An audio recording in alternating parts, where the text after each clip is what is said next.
தெரியலையா? என் கண்ணுக்கு தெரியலடா. நீ பத்தினியா இருந்தா தெரியும். தேவியா முண்டைய என்ன தெரியும்? டேய் அவசர பையலே. பாரு. சொல்லுமா. யார பார்த்து பத்தினி கேக்குற? உள்ள கத்தினி ஒண்ணே நம்பர் பத்தினி. சரி பச்சை தேவியா முண்டைன்னு பேசாம இரு. அப்படியே பாப்பா பொம்பளை பிள்ளை. அப்படியே ஆரம்பிக்கலாமா? ஆரம்பிங்க.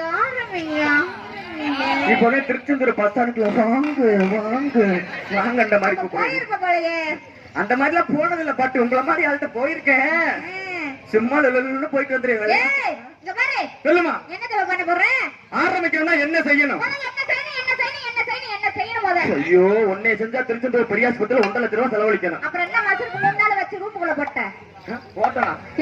மேக்கப் போட்டேன். தப்பா தவறா பேசுனேன். இன்ஸ்பெக்டர் எஸ் எனக்கு உட்கார்ந்து காண சார். அவர்தான் ஓடி போயிட்டாருடா. உன்னை பார்த்தோன்னா வீட்டுக்கு தூங்க போயிட்டாரு. ஆமா தூங்க போகல. சரிம்மா. அப்புறம் வர சொல்லிட்டு போயிருக்காரு. சரிம்மா பாப்பா.